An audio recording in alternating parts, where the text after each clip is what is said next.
नमस्कार दोस्तों। हम बात करने वाले हैं राजस्थान के इतिहास में। हमने जो टॉपिक लिया है राजवंशों से संबंधित महत्वपूर्ण क्वेश्चन करने वाले हैं। इस वीडियो में हम देखेंगे कि बहुत सारे जो राजवंशों से इंपॉर्टेंट क्या क्या क्वेश्चन पूछे जाते हैं और अधिकतर एग्जाम में कौन से क्वेश्चन पूछे जाते हैं, ठीक है, उन क्वेश्चनों पर चर्चा करने वाले हैं। तो सबसे पहले हमारे सामने एक क्वेश्चन आया हुआ है कि पहला क्वेश्चन जो देखते हैं हम यहाँ पर, पहला क्वेश्चन हमारे स्क्रीन पर है। ये पहला क्वेश्चन है, सांबर के चौहान वंश की स्थापना या आदि पुरुष था। ठीक है, यानी कि चौहान वंश की स्थापना किसने की है, संस्थापक कौन है, इसके आदि पुरुष किसे कहा जाता है, ये इंपॉर्टेंट क्वेश्चन है। ठीक है, अब चौहान वंश से जो भी रिलेटेड क्वेश्चन पूछा जाता है तो सबसे पहले ये 101 क्वेश्चन परीक्षा में आने के चांसेस बन जाते हैं कि उसका संस्थापक किसे बनाया जाता है, यानी कि संस्थापक, पहला संस्थापक जिसने स्थापना की है, चौहान वंश की नींव डाली है, उनको आदि पुरुष, मूल पुरुष कहा जाता है। तो वो कौन व्यक्ति था? ठीक है, तो ऑप्शन आपके सामने है अजयराज, बी ऑप्शन है अर्णोराज या अर्णोराज, ठीक है, सी ऑप्शन है वासुदेव प्रथम और डी ऑप्शन है विग्रहराज प्रथम। ठीक है, तो यहां पर इसका जो करेक्ट आंसर है दोस्तों, वासुदेव चौहान, जो सांबर के चौहानों की नींव डाली है सांबर में, वो है वासुदेव प्रथम। ठीक है, तो इस क्वेश्चन का जो करेक्ट आंसर हो जाएगा वो ऑप्शन नंबर सी हो जाएगा। ठीक है, सही है। अगला देखते हैं, क्वेश्चन नंबर सेकंड है, किस चौहान शासक ने सर्वप्रथम अजमेर को अपनी राजधानी बनाया? ठीक है, तो यहां पर अजमेर को अपनी राजधानी किस चौहान शासक ने बनाया है? ऑप्शन आपके सामने अजयराज, बी ऑप्शन है पृथ्वीराज तृतीय, सी ऑप्शन है विग्रहराज चतुर्थ और डी ऑप्शन है अर्णोराज। ठीक है, तो आप सोच सकते हैं, अंदाजा लगा सकते हैं कि आपका आंसर क्या होगा। ठीक है, हम तो आंसर बताएंगे सही यहाँ पर, क्योंकि ये इंपॉर्टेंट क्वेश्चन हमने यहाँ पर आज राजवंशों से संबंधित लिए हैं। तो आप यहाँ पर अपना गेस कर सकते हैं आंसर कि क्या आंसर होगा, आपके हिसाब से क्या आंसर होगा। ठीक है, तो यहां पर देखिए, सबसे पहले इस क्वेश्चन का जो करेक्ट आंसर होगा वो ऑप्शन नंबर 1 हो जाएगा दोस्तों, अजयराज। ठीक है, अजयराज चौहान, ठीक है, जो अजमेर को अपनी राजधानी बनाता है। अगला है यहां पर तीसरा क्वेश्चन, जो भी की इंपॉर्टेंट है और तीसरा क्वेश्चन भी परीक्षा में कई बार पूछा गया है। विख्यात स्मारक 28 दिन का झोपड़ा की मूल इमारत संस्कृत पाठशाला का निर्माण करवाया गया था। मतलब विख्यात जो 28 दिन का झोपड़ा है वो उसकी एक मूल इमारत, यानी कि पहले जो 28 दिन का झोपड़ा था एक संस्कृत पाठशाला हुआ करता था। ठीक है, अब संस्कृत पाठशाला हुआ करता था तो उस संस्कृत पाठशाला की स्थापना किसने की थी? संस्कृत पाठशाला की स्थापना किसने की थी, यहाँ पर क्वेश्चन पूछा गया है। ठीक है, 2.5 दिन का झोपड़ा कहां पर है? अजमेर में है। और उस 2.5 दिन के झोपड़े के पहले जो इमारत थी संस्कृत पाठशाला, उसका निर्माण किसने कराया है? तो वो है विग्रहराज चतुर्थ। डी ऑप्शन यहां पर है। आपने जो गेस किया है वो बिल्कुल सही आंसर है। अगला है चौथा क्वेश्चन, और चौथे क्वेश्चन में भी आप क्वेश्चन को पढ़ लीजिए फटाफट से। 1191 से 1192 ईस्वी में तराइन के युद्धों में मोहम्मद गोरी ने किससे मुकाबला किया? अब ये ऑप्शन आपके माइंड में छाया हुआ है, परीक्षा में भी बहुत बार आ चुका है। पृथ्वीराज चौहान प्रथम है पहला ऑप्शन, बी ऑप्शन है पृथ्वीराज चौहान तृतीय द्वितीय ऑप्शन है, और तीसरा ऑप्शन है सी ऑप्शन है पृथ्वीराज चौहान तृतीय, और डी ऑप्शन है पृथ्वीराज चौहान चतुर्थ। ठीक है, अब ये परीक्षा में पूछे जा चुके हैं क्वेश्चन, आपने गेस भी कर लिया होगा कि क्या आंसर होगा। ठीक है, अब हम आंसर बता देते हैं इसका क्या आंसर होगा कि मोहम्मद गोरी के साथ में तराइन के युद्ध में लड़ने वाले कौन थे? तो वो थे पृथ्वीराज तृतीय। पृथ्वीराज तृतीय यानी कि पृथ्वीराज तृतीय, यहां पर सी आंसर हो जाएगा। 1191 में तराइन का प्रथम युद्ध हुआ था जिसमें पृथ्वीराज चौहान और मोहम्मद गोरी के बीच में युद्ध लड़ा गया था। मोहम्मद गोरी को पराजित कर दिया था पृथ्वीराज तृतीय ने। लेकिन 1192 में जो तराइन का युद्ध हुआ द्वितीय, उसमें पृथ्वीराज चौहान को धोखे से जयचंद गढ़वाल की विश्वासघात करने से, ठीक है, पृथ्वीराज चौहान यहाँ पर पराजित हो गए थे और मोहम्मद गोरी यहाँ पर विजय हो गया था। ठीक है, तो ये थे। अब आगे का अगला क्वेश्चन है जो भी इंपॉर्टेंट है, पांचवा क्वेश्चन, इसका भी आप गेस करें क्या आंसर हो सकता है। विग्रहराज चतुर्थ यानी कि बीसल देव, जिसको बीसल देव के नाम से भी जाना जाता है, विग्रहराज चतुर्थ बीसल देव ने किस नाटक की रचना की है? तो यहाँ पर ये एक नाटक इन्होंने लिखा है और ये नाटक के दो भागों में बटा हुआ है। ठीक है, दो भागों में लिखा हुआ है। इस नाटक का जो लिखा हुआ है उसका आधा भाग तो 2.5 दिन के झोपड़े में उत्कीर्ण है और आधा भाग राजा राम मोहन राय यानी कि राजा राम मोहन राय की ब्रिस्टल में मृत्यु हो गई थी, वहां पर उनकी समाधि पर लिखा हुआ है। ठीक है, तो ये भी आपको फैक्ट याद रखना है। अब ये विग्रहराज चतुर्थ की कौन सी पंक्ति यानी कि कौन सा नाटक है जिसकी पंक्तियां वहां पर लिखी हुई है। ठीक है, ऑप्शन आपके सामने है। ए ऑप्शन है हरिकेली है, बी ऑप्शन है ललित विग्रह है, सी ऑप्शन है बीसल देव रासो है और डी ऑप्शन है उपयुक्त सभी। ठीक है, तो यहाँ पर इस क्वेश्चन का जो करेक्ट आंसर होगा, आपने जैसे कि गेस किया है बिल्कुल सही किया गया है। ठीक है, अब देखते हैं आपका सही आंसर होगा कि नहीं होगा। ये यहाँ पर देखिए, ये ऑप्शन ए यहाँ पर इसका सही आंसर है हरिकेली। हरिकेली नाटक, ठीक है, जो किसका है, विग्रह राज चतुर्थ का है, जिसकी आधी पंक्तियां 2.5 दिन के चोपड़ा अजमेर में और आधी पंक्तियां राजा राम मोहन राय के ब्रिस्टल नामक स्थान पर समाधि स्थल पर उत्कीर्ण है। ठीक है, अगला क्वेश्चन भी बहुत ही इंपॉर्टेंट है और इसका भी आप अंदाजा लगा ही लीजिए फटाफट से इसका क्या आंसर हो सकता है। 6 क्वेश्चन है, किस शासक का काल चौहान वंश का स्वर्ण काल या स्वर्ण युग कहलाता है। ठीक है, तो बीसल देव चौहान, पृथ्वीराज चौहान तृतीय, विग्रहराज द्वितीय और अजयराज चौहान। ठीक है, तो यहाँ पर भी बहुत ही ज्यादा इंपॉर्टेंट है क्योंकि चौहान वंश के बारे में स्वर्ण काल यानी कि चौहान वंश का कौन सा चौहान राजा है जिसका जो शासन काल है वो स्वर्ण काल कहलाता है। ठीक है, कौन सा काल कहलाता है, स्वर्ण काल कहलाता है। ठीक है, स्वर्ण युग कहलाता है। ठीक है, ऑप्शन आपके सामने है, फटाफट से सोच लिया होगा। ठीक है, तो वो है बीसल देव, जो कि आपने ऊपर देखा हरिकेली वाला। ठीक है, हरिकेली नाटक लिखा है इन्होंने। बीसल देव रासो यानी कि विग्रह राज चतुर्थ है। ठीक है, तो यहाँ पर इसका भी इंपॉर्टेंट है। अगला क्वेश्चन भी बहुत ही ज्यादा इंपॉर्टेंट है, ख्वाजा मोइनुद्दीन चिश्ती किसके शासन काल में अजमेर में आए थे। ख्वाजा मोइनुद्दीन चिश्ती किसके शासन काल में अजमेर में आए थे। जब मोहम्मद गोरी के साथ में युद्ध लड़ा जा रहा था तो मोहम्मद गोरी के साथ में ये ख्वाजा मोइनुद्दीन चिश्ती सी भारत में आ गए थे। ठीक है, अब वो कौन राजा था जिसका मोहम्मद गोरी के साथ में युद्ध हुआ था, जैसे कि हमने पहले ही देख लिया तराइन के युद्ध में उनका युद्ध हुआ था। ठीक है, अब फिर भी आप गेस कर सकते हैं। ऑप्शन है अर्णोराज, बी ऑप्शन है विग्रहराज द्वितीय, सी ऑप्शन है बीसल देव और डी ऑप्शन है विग्रहराज तृतीय। ठीक है, तो इसका जो सही आंसर है वो है विग्रहराज तृतीय। विग्रहराज तृतीय यानी कि पृथ्वीराज, विग्रहराज तृतीय नहीं, पृथ्वीराज तृतीय। ठीक है, तो पृथ्वीराज तृतीय यहाँ पर इसका करेक्ट आंसर हो जाएगा। अगला क्वेश्चन है वो भी बहुत ही ज्यादा इंपॉर्टेंट है। 8वां क्वेश्चन है पृथ्वीराज रासो महाकाव्य के लेखक कौन है। पृथ्वीराज रासो महाकाव्य के लेखक कौन है। चंद्र बरदाई, नरपति नालह, विग्रह जयानक भट्ट और सोमदेव। ठीक है, अब ये याद रखने के ट्रिक मैं आपको बताऊंगा इसे कैसे याद रखना है इसको। ठीक है, आप अंदाजा लगाइए, पहले केस कीजिए कि क्या आंसर हो सकता है। ठीक है, ये सही आपने बिल्कुल सही किया, गेस किया है। ऑप्शन नंबर 1 यहाँ पर सही है, चंद्र बरदाई यहाँ पर करेक्ट आंसर है। ठीक है, अब इसको कैसे याद रखना है कि चंद्र बरदाई किसका मित्र था, पृथ्वीराज चौहान तृतीय का मित्र था और युद्ध की पूरी घटना जो पृथ्वीराज चौहान तृतीय का और तराइन का युद्ध हुआ है उसके बारे में इन्होंने लिखा है।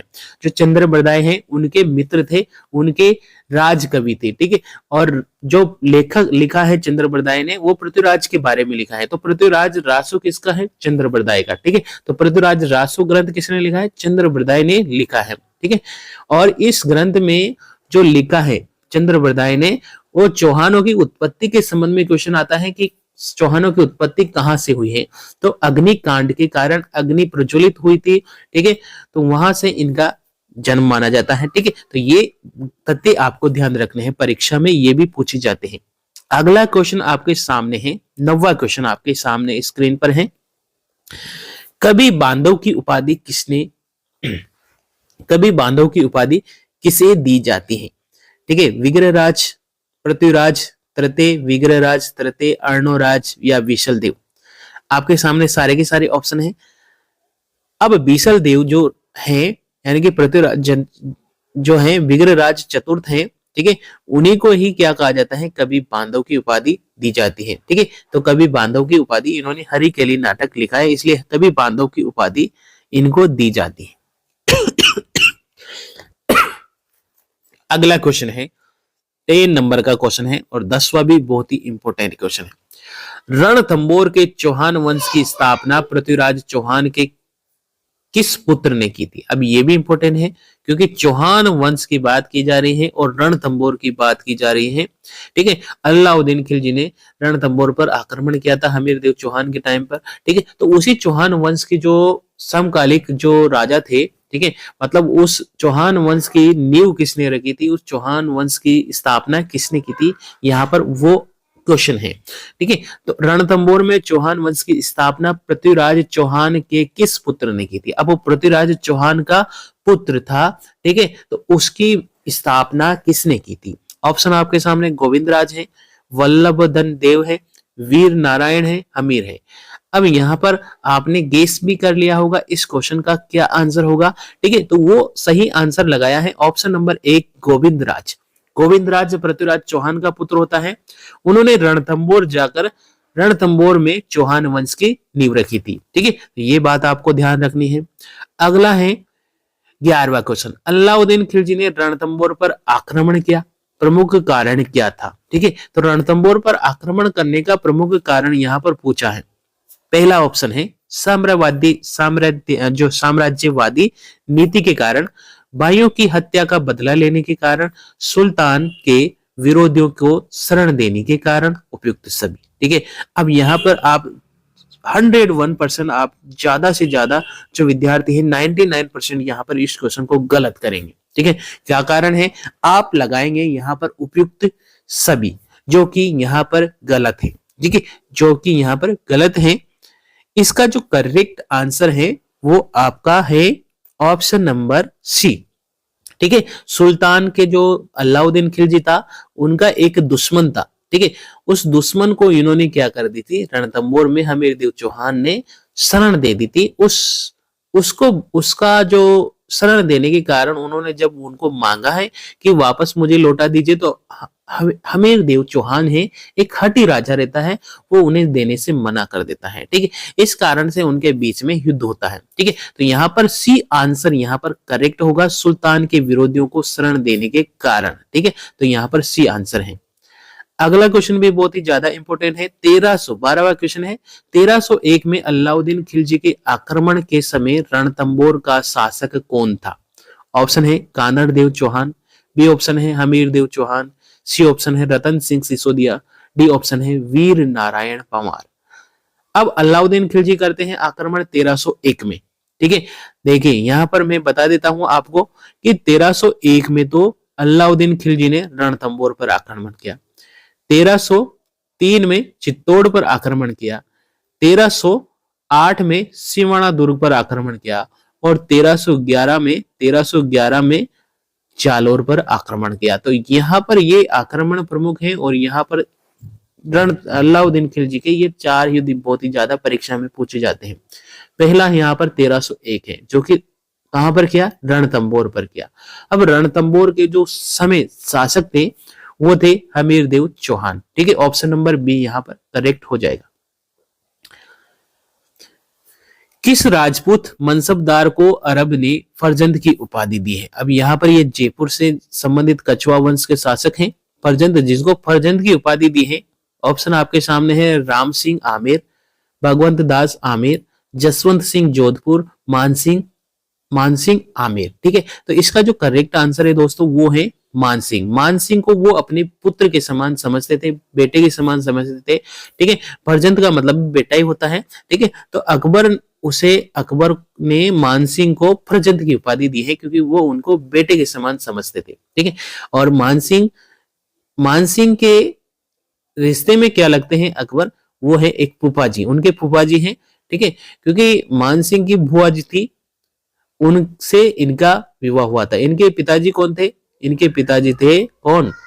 मानसिंह के पिताजी थे भगवंत दास। ठीक है, और भगवंत दास की बहन थी हरकाबाई। ठीक है, और हरकाबाई का विवाह हुआ था अकबर के साथ में, और हरकाबाई को ही जोधाबाई इतिहास में कहा जाता है। ठीक है, तो ये भी बातें आपको ध्यान रखनी है।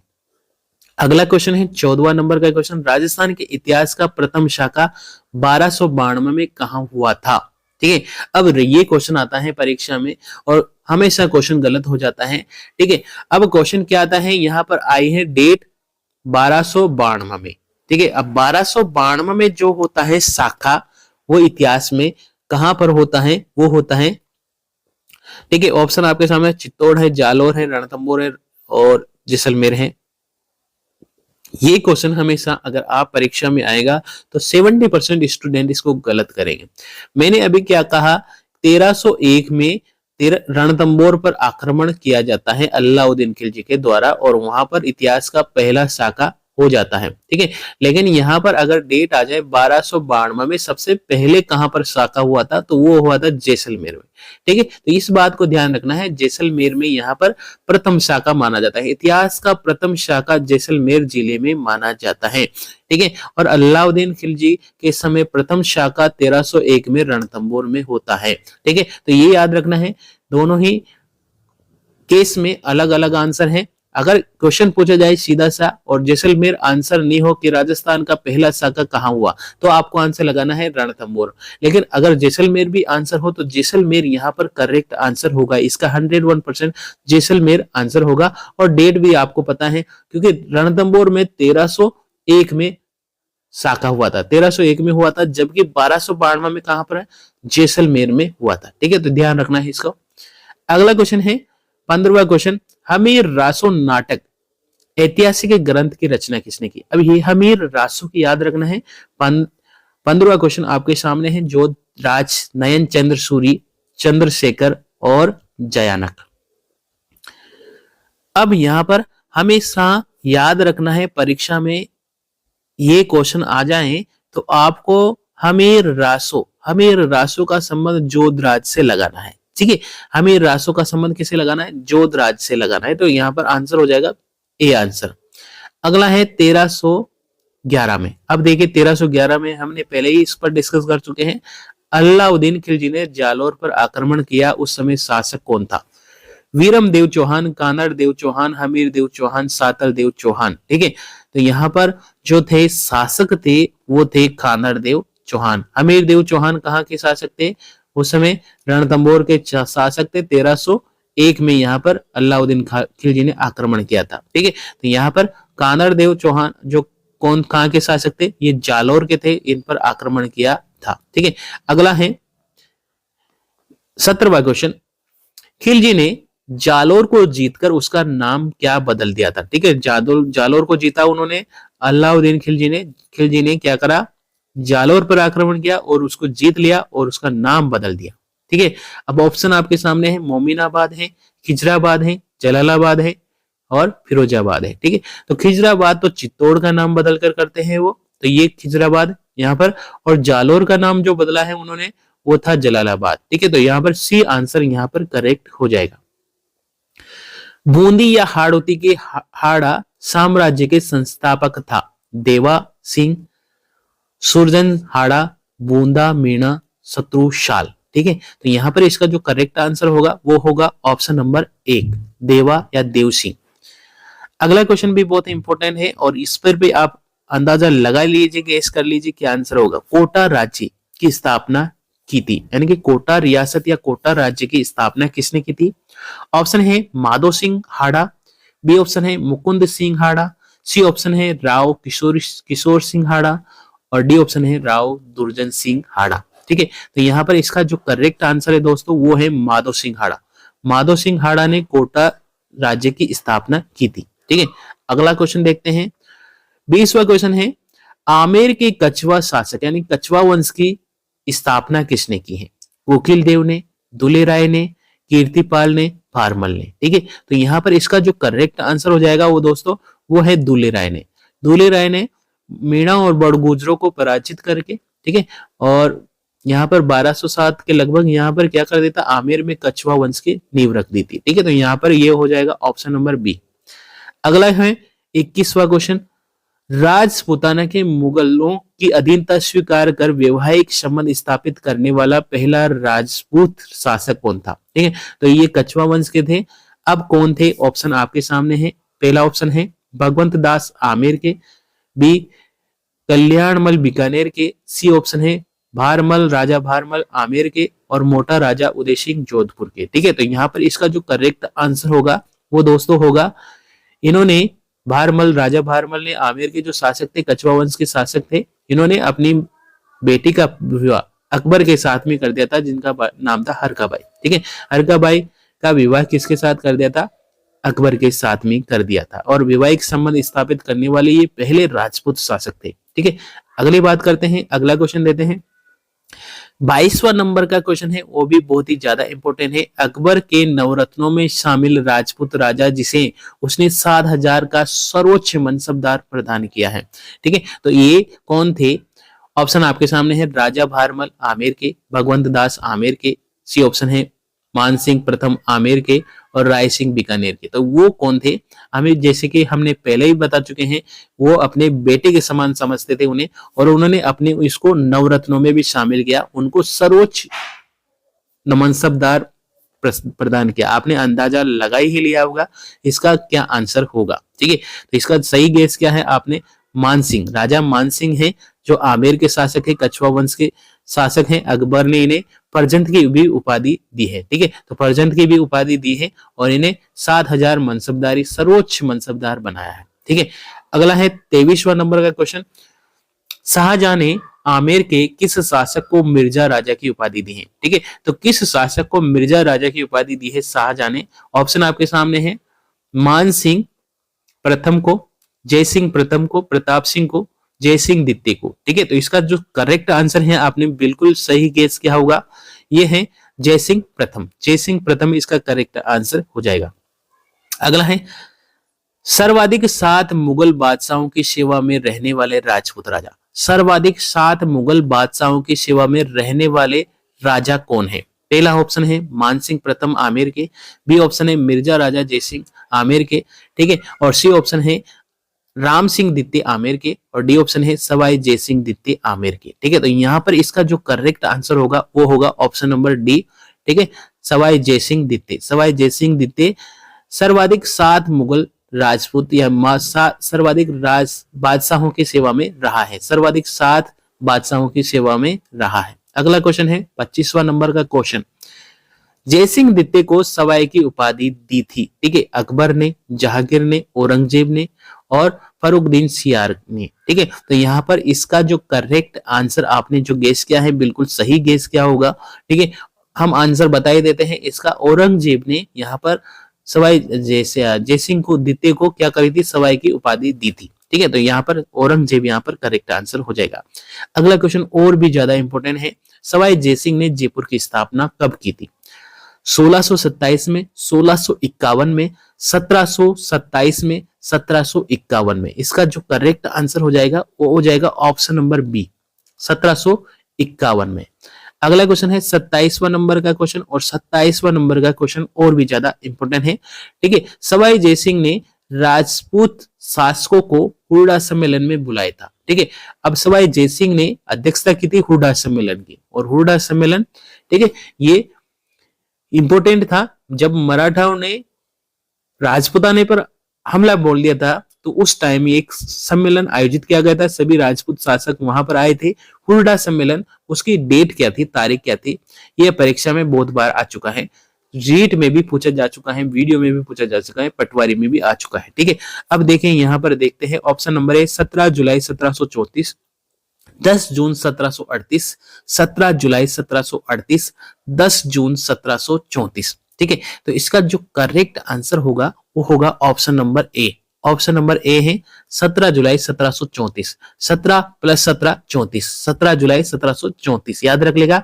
ठीक है, अब अगला क्वेश्चन है, और ये भी इंपॉर्टेंट क्वेश्चन है। ठीक है, 28वां नंबर का क्वेश्चन है। 1665 में मुगलों की तरफ से शिवाजी ने पुरंदर की संधि की थी। ये फर्स्ट ग्रेड पिछले एग्जाम जो हुआ था 2020 का, ठीक है, उसमें भी ये क्वेश्चन आया हुआ था, पुरंदर की संधि करने वाला राजा कौन था? ठीक है, ये वही क्वेश्चन है, बिल्कुल सेम टू सेम क्वेश्चन पूछा गया है। 1665 में पुरंदर की संधि होती है, और शिवाजी से वो संधि करने वाले कौन मुगल राजा ने भेजा था? ठीक है, तो वो थे कौन? औरंगजेब ने किस राजा से कहा था भाई जाके पुरंदर की संधि करो शिवाजी के साथ में? ठीक है, तो वो ऑप्शन आपके सामने है, सवाई जयसिंह, मिर्जा राजा जयसिंह, सवाई प्रताप सिंह, और रायसिंह। ठीक है, तो यहाँ पर थे ऑप्शन नंबर जो थे, ऑप्शन नंबर बी यहाँ पर करेक्ट हो जाएगा। मिर्जा राजा जयसिंह, मिर्जा राजा जयसिंह और शिवाजी के मध्य 1665 में क्या होती है, पुरंदर की संधि होती है। इंपॉर्टेंट है, बहुत ही इंपॉर्टेंट है। ठीक है, आरपीएससी फर्स्ट ग्रेड का इंपॉर्टेंट क्वेश्चन है ये। अगला क्वेश्चन है, सेकंड लास्ट क्वेश्चन है, जयपुर को गुलाबी रंग से रंगवाया था। ठीक है, जयपुर को गुलाबी रंग से रंगवाया था। Important, very very important question है। ठीक है, तो ये क्वेश्चन आ चुका है और आ सकता है आगे भी। ऑप्शन नंबर 1 है माधो सिंह प्रथम, बी ऑप्शन है प्रताप सिंह, सी ऑप्शन है जगत सिंह और डी ऑप्शन है राम सिंह ने। ठीक है, तो यहाँ पर इसका जो करेक्ट आंसर है वो है राम सिंह ने। राम सिंह ने जयपुर को क्या रंगाया था, गुलाबी रंग से रंगवाया था। आज का लास्ट क्वेश्चन है, बहुत ही ज्यादा इंपॉर्टेंट है। ठीक है, अगला क्वेश्चन है और लास्ट क्वेश्चन है, जयपुर में स्थित प्रसिद्ध हवा महल बनवाया था प्रताप सिंह ने, राम सिंह ने, माधो सिंह ने और सवाई जयसिंह ने। आपने बिल्कुल गेस अच्छा किया है। ठीक है, ये सभी इंपॉर्टेंट क्वेश्चन है और ये यहाँ पर सही है। 1799 में यहाँ पर हवा महल की स्थापना होती है, हवा महल बनता है जयपुर में और ये करवाया था जयपुर में प्रताप सिंह के द्वारा। तो आज के 30 क्वेश्चन आपको बहुत ही ज्यादा शानदार इंपॉर्टेंट लगे होंगे। राजवंशों से संबंधित महत्वपूर्ण क्वेश्चन थे और हर क्वेश्चन परीक्षा में किसी न किसी एग्जाम में पूछा जा चुका है। वीडियो आपको दोस्तों बिल्कुल जबरदस्त लगी होगी तो लाइक तो बनता ही है, एक लाइक कर दीजिए फटाफट से प्यारा सा। और यहाँ पर जिसने भी बेल का आइकन प्रेस नहीं किया है, सब्सक्राइब नहीं कर रखा हो तो सब्सक्राइब कर लीजिए, क्योंकि ऐसे ही मजेदार वीडियो आपके सामने उपस्थित होने वाले हैं। आने वाले एग्जाम के लिए आप इस चैनल पर आए हैं, यहाँ तक वीडियो को देखा है तो बहुत ही ज्यादा धन्यवाद है आपके लिए। और इस चैनल बेल आइकन को प्रेस करें और चैनल अभी तक जिसने भी सब्सक्राइब नहीं किया है सब्सक्राइब कर लीजिए। थैंक यू, धन्यवाद, जय हिंद, जय भारत।